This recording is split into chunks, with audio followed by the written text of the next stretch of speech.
Hi all, welcome to my channel. ఈ వీడియోలో నేను కవర్ చేసే టాపిక్స్ వచ్చి ఏపీ కానిస్టేబుల్ ఎగ్జామ్ అయి 3 వీక్స్ అవుతుంది, ఇంకా రిజల్ట్ ఎందుకు రాలేదు, అండ్ కేసెస్ ఏమవ్వచ్చు, కొంతమంది నోటిఫికేషన్ క్యాన్సిల్ అంటున్నారు కదా, అది ఎంతవరకు పాసిబిలిటీ ఉంది, అవుతుందా అవుదా, కేసెస్ గురించి మాట్లాడతాను. అండ్ నెక్స్ట్ రిజల్ట్ ఇప్పుడు రావచ్చు, పాసిబిలిటీస్ మాట్లాడతాను. And next APSP cut offs and civil cut offs ఎంతవరకు వెళ్ళొచ్చు అని ఒక ఎస్టిమేషన్ నేను చేశాను. అవి వాటి గురించి కూడా నేను డిస్కస్ చేస్తాను. వీడియోని ఎక్కడ స్కిప్ చేయకుండా ఎండ్ వరకు చూడండి. ఫస్ట్ అయితే వీడియోని లైక్ చేయండి, అండ్ నెక్స్ట్ మీకు ఎంత స్కోర్ వచ్చింది అనేది కామెంట్ చేయండి. ఏపీఎస్పీ స్కోర్స్ గురించి మాట్లాడుకుందాం. 2018లో 75,000 మంది క్వాలిఫై అయ్యారు. ఇప్పుడు 38,000 మంది క్వాలిఫై అయ్యారు. దీంట్లో ఆబ్సెంటీస్ అండ్ ఉమెన్కి గ్రౌండ్ పోస్టులు అనేవి ఎలిజిబిలిటీ లేవు. సో ఒక 8Kని తీసేద్దాం. ఆన్లైన్లో సర్క్యులేట్ అవుతున్న నెంబర్ 10,600 మంది క్వాలిఫైయర్ ఈవెంట్స్ అంటున్నారు. అది ఎంతవరకు నిజమో ఎవరికి తెలియదు. 10,600లో ఒక 1,600 దాకా ఉమెన్ 3 ఈవెంట్లు క్వాలిఫై అయిన వాళ్ళు ఉంటారు. వాళ్ళని తీస్తే 9,000 మెంబర్స్ ఉన్నారు.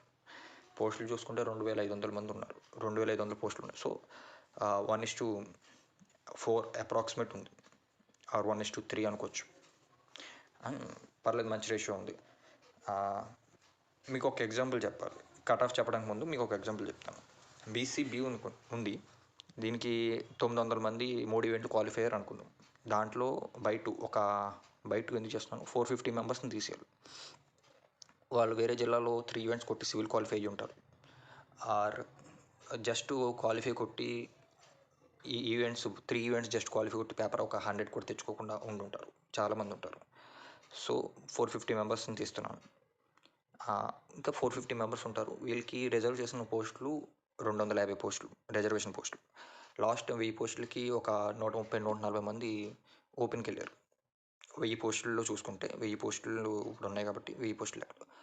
సో వాళ్ళకి హై పాసిబిలిటీస్ ఉన్నాయి. ఒక 100 మార్కులు వచ్చినోడికి కూడా పాసిబిలిటీస్ ఉంటాయి. అండ్ నెక్స్ట్ బీసీడీ చూసుకుంటే అప్రాక్సిమేట్ 3,000 మెంబర్స్ క్వాలిఫై అయ్యారు. దాంట్లో ఒక 1000 మంది జస్ట్ క్వాలిఫై ఉంటారు, ఆర్ సివిల్కి వెళ్ళిపోయి ఉంటారు. అండ్ ఓపెన్లో లాస్ట్ టైం 1000కి చూసుకుంటే 500 మెంబర్స్ బీసీడీతోనే ఫిల్అప్ అయ్యింది. సో బీసీడీలో హైయెస్ట్ కాంపిటీషన్ ఉంటుంది. వీళ్ళు బాగా పరిగెడతారు. లాస్ట్ టైంతో పోల్చుకుంటే వీళ్ళ రేషియో కూడా అంత తగ్గలేదు, బాగానే ఉంది, బాగా కాంపిటీషన్ ఉంది.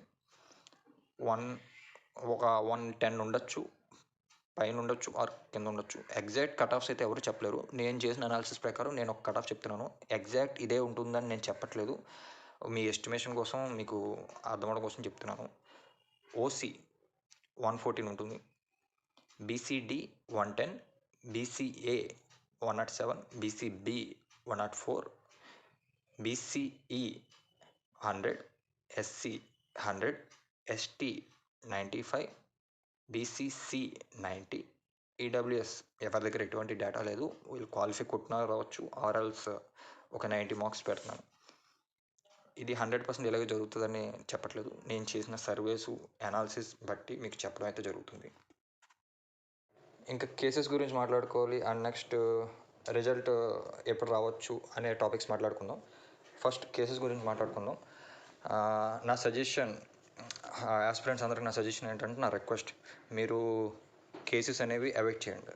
ఈ కేసెస్ ఎలా ఉంటాయంటే, ఏ లాయర్ అయినా మాదే జస్టిస్ ఉంది, మా వైపు న్యాయం ఉంది అన్నట్టుగా మాట్లాడతారు. బట్ ప్రాక్టికల్గా చూసుకుంటే గవర్నమెంట్కి అగెనిస్ట్గా వెళ్ళడం అనేది అంత సక్సెస్ రేట్ చాలా తక్కువ ఉంటుంది. మనం చూసాం కదా. Okay, political and government point of view నుంచి పక్కన పెడితే ఒక 2 నిమిషాలు, మన అందరూ ప్రిలిమ్స్ వేసాం, ఈవెంట్స్ వేసాం, అండ్ మెయిన్స్ కూడా మంచి స్కోర్స్తో క్వాలిఫై. ప్రిలిమ్స్ జస్ట్ క్వాలిఫై కూడా 60, 70, 80 మార్క్స్ కూడా రాకుండా, అండ్ నెక్స్ట్ ఈవెంట్స్ కూడా క్వాలిఫై అవ్వకుండా, మెయిన్స్ రాయకుండా పోస్టులను పక్కన పెట్టడం అనేది అయ్యే పని కాదు. నోటిఫికేషన్లో క్లియర్గా మెన్షన్ చేసింది ఏంటంటే 5 స్పెషల్ కేటగిరీస్ ఉన్నాయి: CDI, CPP, MSP, ex service man and home guard. వాళ్ళతోనే వీళ్ళు కూడా సమానం. నోటిఫికేషన్ రూల్స్ ప్రకారం ఒక ఎక్స్ సర్వీస్ మ్యాన్కి మాత్రం 60 మార్క్స్ కేటాయించారు.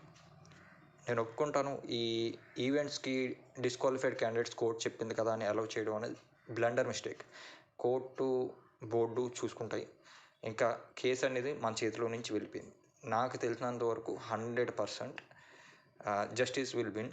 ఎవరైతే prelims events means minimum qualify marks రాసి విన్ అవుతారో మెరిట్ ప్రకారం వాళ్ళ పోస్టులు వాళ్ళకి వస్తాయి.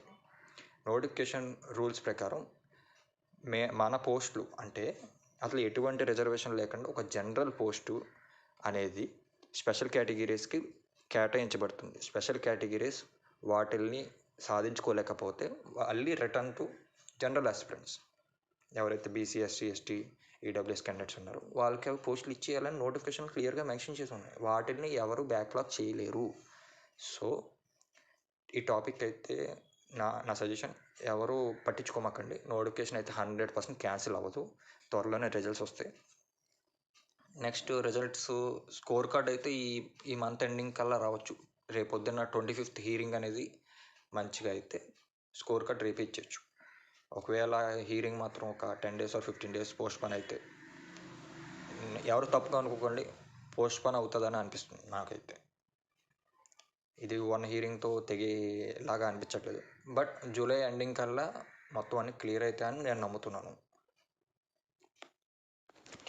ఇంకా సివిల్ కట్ ఆఫ్ ఎంత ఉండొచ్చు అని చెప్పేసి మన వాళ్ళు, ఇది మెయిన్ టాపిక్ కదా, సివిల్ కట్ ఆఫ్ ఎంత ఉండొచ్చు అని చెప్పేసి వీడియోలు తెగ చూసేస్తున్నారు. అన్ని చోట్లకి వెళ్ళి ఎనీ ఛాన్స్ అని అడుగుతున్నారు. దీని మీద ఒక ఒపీనియన్ చెప్తా చూడండి. Civil cut off previous year cut ఆఫ్కి కొద్దిగా ఎక్కువగా ఉంటుంది, మరీ ఎక్కువగా ఉండదు, తక్కువ అయితే అస్సలు ఉండదు. ఇదైతే గుర్తుపెట్టుకోండి ప్రతి ఒక్కరు. అండ్ ఉమెన్ కట్ ఆఫ్స్ కూడా కొద్దిగా నార్మల్గానే ఉంటాయి, మరియు ఓవర్గా వెళ్ళవు.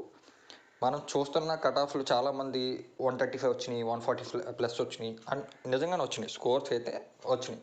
బట్ ఎక్కువ మందికి లేవు. లాస్ట్ టైం చూసుకుంటే 130 దాటిన వాళ్ళు 400 మంది ఉన్నారు. ఇప్పుడు ఒక 600 నుంచి 700 మంది ఉండొచ్చు అని estimation. And next biggest problem ఇప్పుడు ఏంటంటే పోస్టులు పెంచుకునే అవకాశం అయితే మనకు లేదు. ఇది లాస్ట్ గవర్నమెంట్ ఇచ్చిన నోటిఫికేషన్, 3 years బ్యాక్ నోటిఫికేషన్. పోస్టులు పెరిగే పాసిబిలిటీ అయితే చాలా తక్కువ. పెంచుకోవడం అంత చిన్న విషయం కాదు. బట్ 2016-18 అండ్ వేరే నోటిఫికేషన్స్లో కూడా బ్యాక్లాగ్ అని ఒక ఇష్యూ ఉంది. ఎవరికైతే 2 గవర్నమెంట్ జాబులు వచ్చి అతను ఒక గవర్నమెంట్ జాబే చేయగలడు, రెండోది చేయలేడు కాబట్టి అతను ఎన్ఓసి రాసి నేను ఈ జాబ్ చేయను అని చెప్పి ఇచ్చేస్తాడు. సో ఆ జాబ్ అనేది బ్యాక్లాగ్ అవుతుంది. మనం కొద్దిగా గవర్నమెంట్ రిక్వెస్ట్ చేసుకుంటే 10 రోజుల క్రితం తెలంగాణలో జరిగినట్టు Group 3 అనేది ఎలాగైతే హోల్డ్ అయ్యి క్లియర్ అయిందో, Group 2 క్లియర్ అవుతుందో అలాగే మనం కూడా చేయించుకోవచ్చు. మనం ఇచ్చే రిప్రజెంటేషన్ వలన రిజల్ట్స్ ఏమి ఆగవు.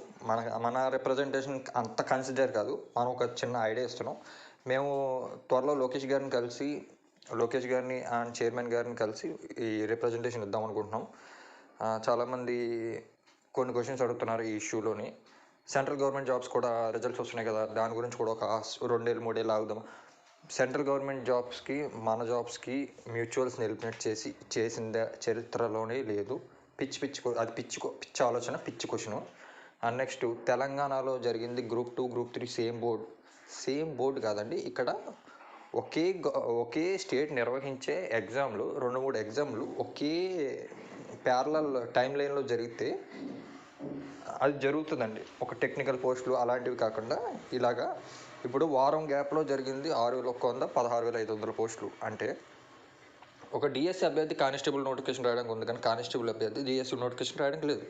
డిఎస్సి ఎగ్జామ్, కానిస్టేబుల్ ఎగ్జామ్ రెండిట్లో సెలెక్ట్ అయిన వాడు 100కి 99 మంది డిఎస్సికి వెళ్తారు. ఎందుకంటే ఒకసారి మీరు ఆలోచించండి ఏ జాబు ఎలా ఉంటుందో ఒకసారి ఆలోచిస్తే మీరే చెప్పగలుగుతారు. అండ్ నెక్స్ట్ మనం 7 ఏళ్ళ తర్వాత 2018 తర్వాత ఇప్పుడు మనం మెయిన్స్ రాస్తున్నాం. మెయిన్స్ రాసి ట్రైనింగ్కి వెళ్ళిపోతాం. అంటే ఇప్పుడు నెక్స్ట్ ఇక్కడ 1 mark half mark APSP miss అయిన క్యాండిడేట్ ఎప్పుడు వెళ్తాడండి? 26 ఎండింగ్ నోటిఫికేషన్ వస్తుంది అనేది ఒక ఎస్టిమేషన్. మిస్ అయితే 27లో వస్తుంది. 27లో 27 ఎండింగ్ నోటిఫికేషన్ వస్తే 28 రిక్రూట్ అయ్యి 29 ట్రైనింగ్ అయ్యి 30 వాడు వెళ్తాడు. మధ్యలో ఏమైనా కేసు పడితే 31 or 32. అంటే ఒక అభ్యర్థి ఇప్పుడు హాఫ్ మార్క్ 1 మార్క్తో మిస్ అయిన వాడు నియర్లీ 6-7 years మళ్ళీ అభ్యర్థి కింద ఉంటాడు. ఒకసారి ఆలోచించండి. రిజల్ట్ని ఆపమని నేను అనట్లేదు, గవర్నమెంట్ డిసైడ్ చేస్తుంది ఏం చేయాలన్నది. మనం ఏంటంటే బ్యాక్లాగ్ వెళ్లకుండా ఒక వ్యక్తికి ఒక ఉద్యోగమే ఇవ్వమని రిక్వెస్ట్ చేస్తున్నాం. డిఎస్సి రిజల్ట్ జూలై 20 లోపల వచ్చేసేలా ఉన్నాయి. మనది ఇంకా కేసెస్ క్లియర్ అవ్వలేదు, ఏం ఒక సొల్యూషన్ రాలేదు. అసలు 1 month లేట్ అయ్యాం. ఈ ఆలోచన చాలా మంచి ఆలోచన. ఎక్కువ మార్కులు వచ్చిన అభ్యర్థులు ఎవరు ఈ ఇష్యూలో ఇన్వాల్వ్ అవ్వకుండా వీలైతే సపోర్ట్ చేయండి. దీన్ని పాడు చేయాలైతే అనుకోకండి. ఎవరైతే నాకు సపోర్ట్ చేయాలనుకుంటున్నారో టెలిగ్రామ్లో డ్రీమ్ ఏపీ పోలీస్ మన ఛానల్లో జాయిన్ అవ్వండి. లింక్ డిస్క్రిప్షన్లో ఇస్తాను. ప్రతి ఒక్కరు సపోర్ట్ చేయని త్వరలో ఒక వాయిస్ చాట్ కండక్ట్ చేసి సార్ని వెళ్ళి కలిసి మేడంని వెళ్ళి కలిసి చైర్మన్ గారిని కలిసి మన ఇష్యూ అనేది చెప్తాం, రిప్రజెంటేషన్ ఇద్దాం. దీనివల్ల 500 నుంచి 1000 కుటుంబాలు బాగుపడతాయి. అందరూ సపోర్ట్ చేయాలని కోరుకుంటున్నాను. Thank you.